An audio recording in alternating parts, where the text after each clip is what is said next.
Welcome back, guys. Guess what? Another canning episode. And a cat making noise. So today we're going to learn how to pickle cherry tomatoes.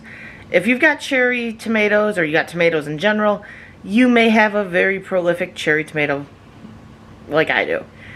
We have more than I thought I planted. I don't know what happened there. I don't know if the seeds got mixed up or what the heck happened, but somehow we have a lot of cherry tomatoes and a ton of cherry tomatoes coming out of them. So, I've got to do something with them. So this time we're going to pickle some. They are amazing on like cheeseburgers or in salads, just as a snack. So let's dive in. I'll show you the steps. So first things first, guys, you're going to have your clean cherry tomatoes. Now there's two things you could do. You could take a skewer or a toothpick and poke a hole through it so it's got holes on either side so the flavor can penetrate. I truthfully don't think they turn out as good that way. I like cutting mine in half. You might notice this cherry tomato is ginormous as a cherry tomato.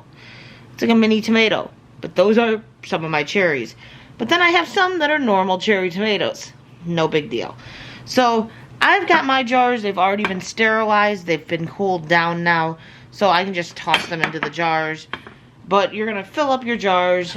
Typically you're going to do this in pint or half pint.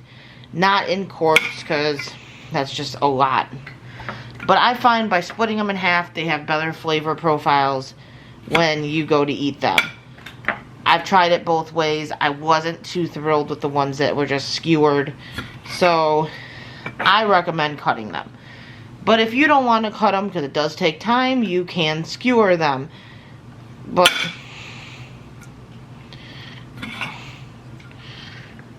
I like them cut in half.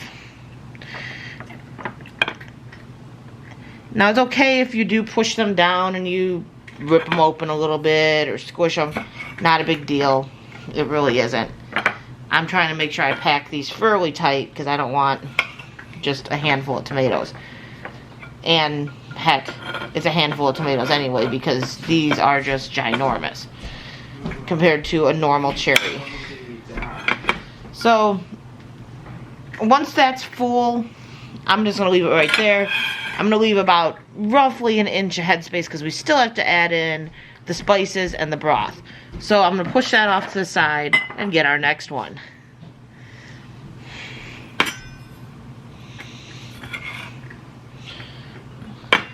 So this step is pretty self-explanatory, pretty easy. It's just literally just cutting your tomatoes. So it's just the time-consuming aspect, but you can get this done relatively easy. So I'll continue on with cutting, and I'll bring you back when we get to the next step. Guys, I'm going to be honest, I'm a little worried I don't have enough of the vinegar, so I think I'm going to do 1 cup of vinegar and reduce the sugar down to 1/4 of a cup. I can always use a different vinegar for another batch if I have to. I just don't want to not have enough. So that means 1 cup.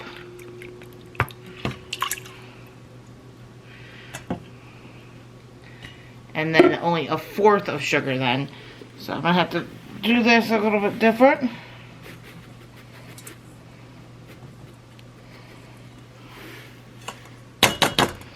Hopefully we end up with enough. Then you need, so it would normally be 1 1/4 cup of water. But since we're dividing that by 4, it's going to be 1/4 plus 1/8. So that would be 3/8 is what you need, right? Guys, I'm having to think on the fly here. This is why cooking is actually something that helps homeschool. But I'm going to get the water added into this because that's over there. And then we need 1/4 of a tablespoon of pickling salt. Make sure you're using pickling salt or kosher salt and not iodine salt.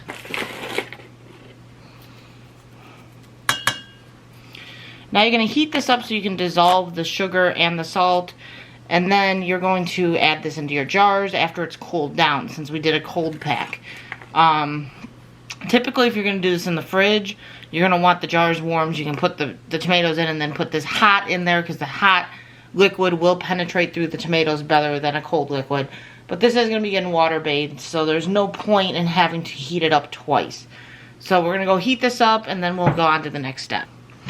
Okay guys, so everything's packed. For each pint, you need 1 garlic clove, which I'm going to get rid of that piece right there. So 1 garlic clove shoved in there. And then you're going to need a 1/2 teaspoon of peppercorns. And 1 teaspoon of dill seed.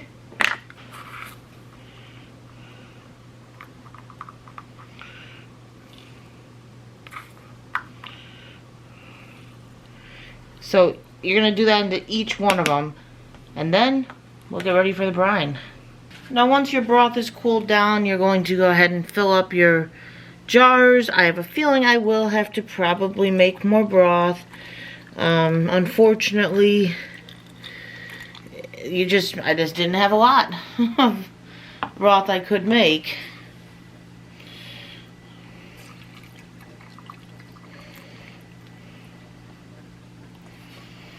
So I'm definitely going to have to make some more, unfortunately. But we got 2 of the jars filled up with the broth I had. And then I'll probably do the next one with apple cider vinegar and fill them all up. Same recipe, just using apple cider vinegar instead of the rose balsamic. So I'm going to go ahead, get that mixed up. While I'm doing that, I'm also going to explain the next steps. Well, before doing that, I should say. So you're going to make sure you clean your rims of your jars. Make sure you don't have anything on the rims. Then you're going to take your clean flat. It does not have to be heated up or sterilized anymore. New standards say that it just needs to be cleaned. So cleaned flat, put it on your jar, take a ring and finger tighten it. Don't over tighten it, because then you can cause your flat to end up bowing as it's heating up. So just finger tighten it, and then it's going to go into your cold canner. Since this was cold, you don't want to put it in a hot canner because you could cause your jars to crack. So put it in your cold canner and bring it up to heat slowly, again, so you don't shock your jars. And you're going to can it. I'll bring you back in a bit. So once you got all your jars full, go ahead and lower them into the canner. Make sure the water covers the lids by at least 1 inch.